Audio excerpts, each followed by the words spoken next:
I had a purpose. I wanted to be one of the best basketball players to ever play. And anything else that was outside of that lane, I didn't have time for. The love of the game, the challenge. Like I would watch Magic play, I'd watch Michael play, and I would see them do these unbelievable things. And I'd say, can I get to that level? I don't know, but let's find out. And so that curiosity to see where I could push this thing led me down that path, I think. Basketball for me was the most important thing. So everything I saw, whether it was TV shows, whether it was books I read, people I talked to, everything was done to try to learn how to become a better basketball player. Everything. And so when you have that point of view, then literally the world becomes your library to help you to become better at your craft. If you're watching this video, then you're most likely already familiar with the accolade. 5-time NBA champion, 2-time NBA Finals MVP, NBA Most Valuable Player in 2008, 18-time NBA All-Star, 4-time NBA All-Star MVP, 11-time NBA All-Time First Team, on top of all the basketball awards and acknowledgments and Academy Award for the best animated short film, as well as being an author and arguably the greatest athlete of all time, Kobe Bean Bryant. It's no secret, Kobe was next level in his pursuit of becoming the greatest basketball player to ever play the game. We saw how intense and focused he was externally, but have we ever taken a look beneath the surface and truly examined why Kobe wanted to be the greatest basketball player of all time, and also how he was able to accomplish the amazing feats that he did? Not that I can think of. We never really took the time to look internally, and same with ourselves, to really understand why Kobe wanted to become the best basketball player in the world and what fueled that pursuit. In this video and throughout this series, we will be going within the mind of the greatest athletes, entrepreneurs, dreamers, musicians, artists, and actors, and diving into the core of their purpose. And we will be doing that using a foundation and a framework called the 5 W's. In Italy, when I first moved over there, it was, I didn't speak Italian. I didn't have any friends. I had the game of basketball, and through sport and playing soccer, I was able to make friends and build connections. But it was a lot of time spent alone. When I came back to the States, I wasn't the most athletic kid. I was really scrawny, like really, really skinny, and had like major knee issues because I was growing. So I was the dorky kid with high socks and big old knee pad. In this first clip, we immediately travel back to the formation of Kobe's why. His father retired from the NBA and moved him and his family to Italy to continue his professional basketball career. Growing up in Italy, Kobe struggled to make friends and connections with the local kids. This caused Kobe to feel like an outsider and an outcast growing up. One of the areas where Kobe was able to find love and connection was through sport. Sport is an international language that brings us all together. This is a crucial element in the 5 W's framework because it shows the formation and the root of his purpose. Because Kobe achieved that level of connection and love from sport that he desired from the local kids in Italy, a deeper connection started to form. Sport was there for Kobe when he felt alone, and it took his mind away from those feelings that we all try to escape from. I had a summer where I played basketball when I was like 10 or 11 years old. They called the Sunny Hill League. Where my father played, my uncle played, and they were like all-time greats and such stuff. And Wilt Chamberlain played in the league, Earl of Pro Monroe played in the league. And here I come playing, and I don't score 1 point the entire summer. And you didn't score once? Not one. Were you in the game? I was in the game. How'd you not score? Because I was terrible. You got to be able to look at it and deal with it head on. Not a free throw, nothing. Not a lucky shot, not a breakaway layup, 0 points. And I remember crying about it and being upset about it. And my father just gave me a hug and said, listen, whether you score 0 or score 60, I'm going to love you no matter what. Now, that is the most important thing that you can say to a child. Because from there, I was like, okay, that gives me all the confidence in the world to fail. But to hell with that.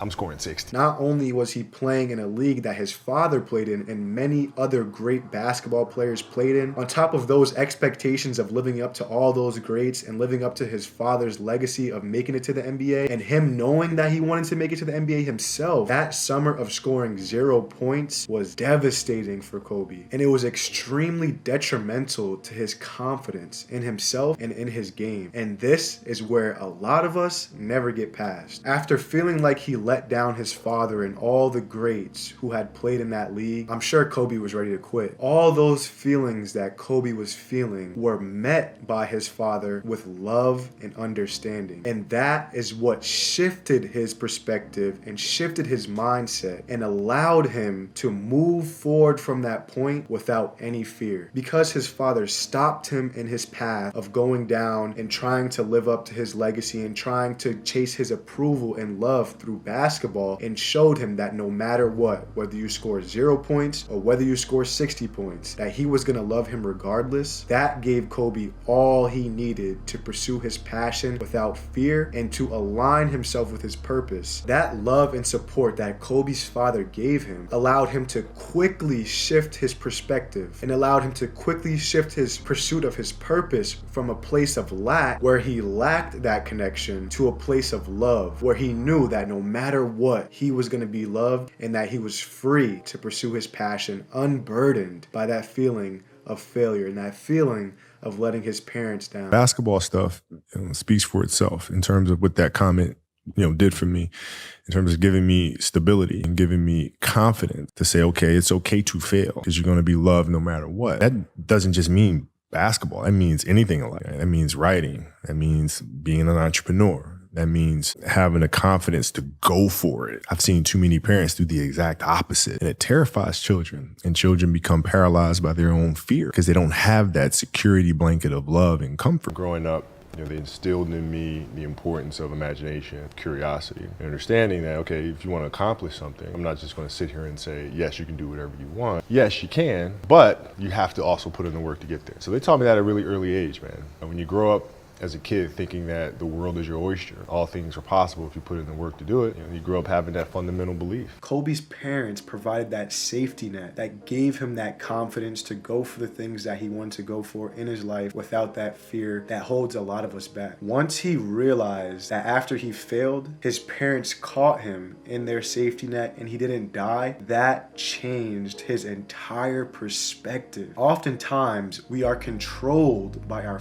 fears and are controlled by our trained beliefs and our feelings of lack. We wonder why we can't reach our goals and we struggle to align with our purpose, but we never take the time to really examine that and see where that truly comes from. A lot of times I've seen players, even myself, when I was younger, being consumed by a particular fear, and to the point where you're saying, okay, it's not good to feel fear. I shouldn't be nervous in this situation. It does nothing but grow. Versus stepping back and saying, yeah, I am nervous about the situation, but what am I afraid of? And then you kind of unpack it. And then it gives you the ability to look at it for really what it is, which is nothing more than your imagination running its course. You think about game-winning shots or game-winning free throws, and people go to the free throw line and they're nervous about it. Well, what are you really nervous about? If you unpack that, okay, you're nervous that you're going to miss the shot. All right, so you missed the shot, then what happens? You're going to be embarrassed because thousands of people, millions of people see you miss the shot. And then what? People are going to talk bad about you. Okay. Right. And so you're looking at it and go, are those things even important? If that is my fear, like what is, you worried about letting your teammates down? Okay. Have you let them down before? Oh, I'm sure. In practice and things of that nature, right? They're still there. And so when you're able to unpack it, you kind of look at it for what it is, which is really nothing. And understand that things come and go. Emotions come and go.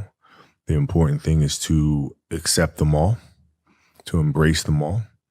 And then you can choose to do with them what you want versus being controlled by emotion. This is so important. And this is the foundation of the 5 W's framework. Unpacking your fears, your anxieties, your worries, your beliefs, and your actions, and every single thing that you do will allow you to see yourself and see things for what they truly are. In that last clip, Kobe repeatedly asks himself why, and questions himself and questions the other players' nervousness and that external worry that they all have and that we've all faced. Kobe and the 5 W's framework uses why to examine that external nervousness and break it down to the most minute level. Kobe boils it down to the root and examines that root cause of nervousness. At that root, when Kobe saw that fear of failure, he doesn't hide from it. He doesn't run from it. He acknowledges it and he sees it for what it truly is, just our imagination. Because he can see it for what it truly is, now he is not controlled by that fear of failure. And now he has all this free headspace to think clearly and to execute on his purpose. This mindset started young for Kobe, which is why he was able to catch up to his peers so fast, and which is why he was able to achieve so much in a short amount of time. And Kobe tells this story of his father telling him that he still loved him whether he scored 0 points or whether he scored 60 points in almost every single interview. And he does that for a reason, because that was a turning point in his pursuit of becoming the greatest basketball player of all time. From that point, he began pursuing his purpose from a place of love, not from a place of lack. And now that he had that love behind him, all he had to do was become who he needed to be to achieve his purpose and reach that level that he needed to be to become the greatest basketball player of all time. I made that deal with myself at 13 years old. 13 years old. That's the deal I made. You were crystal clear about it. Crystal clear. 13 years old. I played the longer game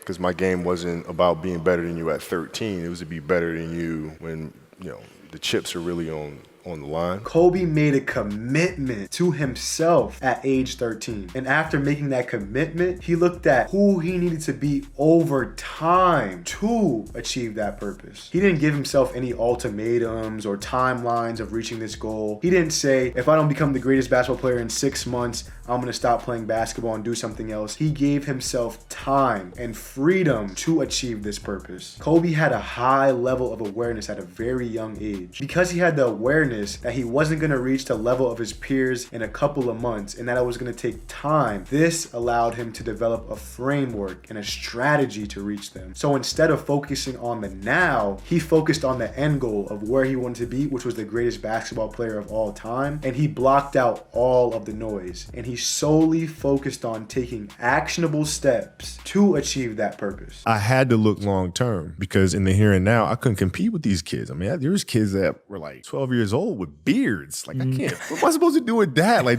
they're doing windmills and dunking backwards, and I'm happy to like tap the backboard, So I had to look at it from a long term because I wasn't going to give up on the game. So I had to say, okay, this year I'm going to get better at that. Next year, this, and then so forth and so on. Patiently, I was able to catch them. That's when the idea of understanding a long-term view became important because I wasn't going to catch these kids in a week. I wasn't going to catch them in a year, right? So that's when I sat down and said, okay, this is going to take some thought, all right? What do I want to work on first? All right, shooting. All right, let's knock this out. Let's focus on this. Half a year, 6 months, do nothing but shoot. All right, after that, all right, creating your own shot. And then you focus. So I started creating a menu of things. When I came back the next summer, I was a little bit better. Open shots.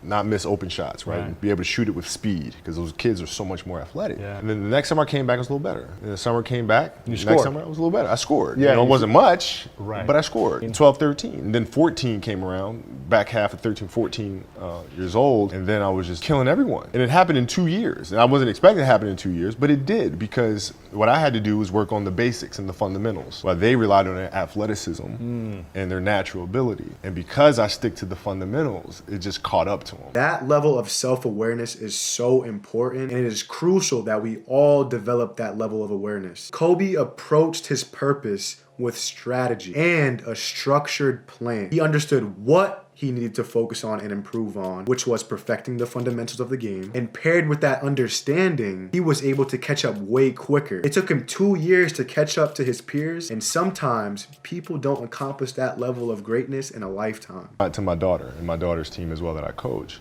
So it's a simple thing of math. If you want to be a great player, if you play every single day, 2-3 hours, every single day, over the course of a year, how much better are you getting? Most kids will play maybe, an hour and a half, 2 days a week. So when you played at 13, I would size you up and see what your strengths and weaknesses are. How do you approach the game? Are you silly about it? Are you goofy about it? Are you good at it just because you're bigger and stronger than everybody else, right? Or is there actually thought and skill that you put into it, right? And when I'd play to my weaknesses. I wouldn't play to my strengths. I play to my weaknesses. Because when you're playing summer basketball, there's so many games. So there's not a lot of skill work being done. So when are you going to get better, right? When you're playing in competition situations, you're only playing to your strengths. Why? Because you want to win, right? So what I would do, I was work on the things during those games that I was weak at. Left hand, pull-up jump shot, post game. Right, so I have a strategy. Not only did Kobe know who he had to be to become the best basketball player in the world, but with that knowing of who, the what coincides and comes along right with that. The pursuit of becoming the best version of yourself and becoming who you need to be to accomplish that goal and achieve that purpose, it gives you the framework and the actionable steps and the what to get there. Kobe knew his what was to perfect the fundamentals, to catch up to his peers and pass them. So that's what he focused on. And you know what he did? He not only perfected the fundamentals, but he worked on his weaknesses. And so then fast forward to when I'm 17 and my game is completely well-rounded, and that player at 13 that I saw at 13 is still doing the same shit at 17.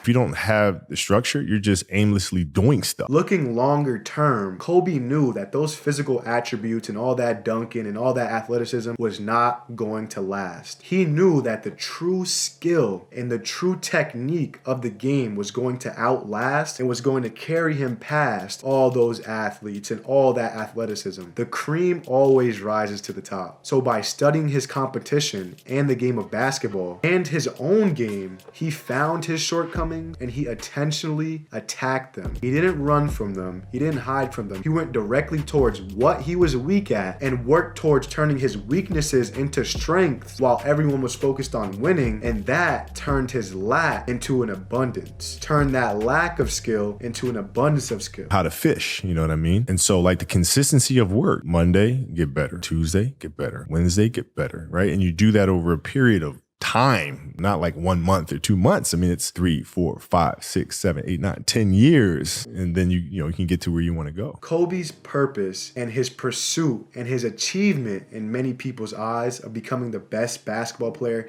and even the greatest athlete of all time was no mistake. He was clear from an early age what he wanted to do and who he needed to be to get there. But the why is the most crucial element of this potion. Sport gave Kobe the love that he so desired. When he was abroad in Italy and he was struggling to make that connection, sport was there for Kobe. When Kobe played in that league in Philadelphia that his father and all those great NBA players played in, and he scored 0 points that summer, he was not only disappointed in himself, but he thought he let down his father, and he thought his father would not love him because he did not perform to the expectations of what he thought was great. When Kobe's dad let him know that he would love him regardless of the outcome, that changed the game for Kobe. That not only gave him the love and fearlessness that he needed to pursue his passion, it also transformed his purpose from a place of lack to a place of abundance. Now, all he had to do was be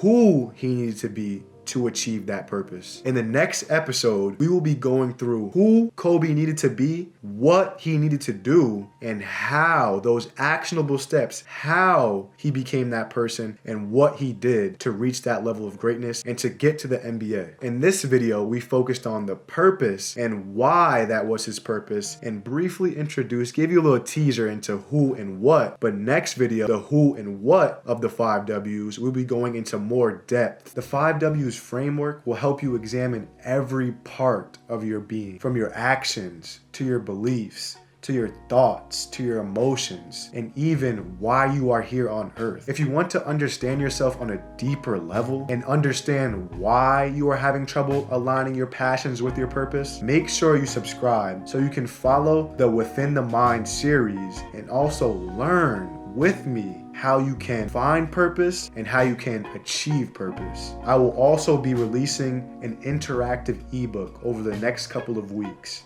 The ebook is called What Do I Want to Be When I Grow Up? We are all still growing up no matter what age you are, because if we're not growing, we're dying. This interactive ebook, which outlines the 5 W's framework and guides you through each of the 5 W's, helping you find your purpose. If you've already found it, it helps you fact check that purpose, determine if that purpose is for you and if you are doing it for yourself, and then it gives you the actionable steps to align yourself and develop that how to achieve that purpose and get you past that stuckness. And how you get past that stuckness, you go to the root. Make sure you guys go to the link in my bio and sign up for SMS updates so you guys can know when that 5 W's ebook is releasing. And if you don't want to wait to the release of the ebook and you want a free consultation to find find your purpose in one session and to find how you can align with that purpose and pursue that purpose and achieve that purpose, make sure you go ahead and go to the link in the bio, go to the Calendly and schedule your one-on-one consultation with me, and we can walk through those 5 W's together and find your purpose and help you align with that purpose. And we can guide each other. Highly suggest you go ahead and take advantage of that while it's still available. When that ebook comes out, the slots will be very, very limited. And as the series goes along, those slots will be taken up so fast. So I suggest you get in and schedule it now while you still can and learn about yourself, learn about why you are here, and learn about how you can align yourself with your purpose. Thank you guys so much for watching. Make sure you like, comment, subscribe. Make sure you win from within today, and stay tuned for the who and what part 2 portion of the Within the Mind series studying Kobe Bryant.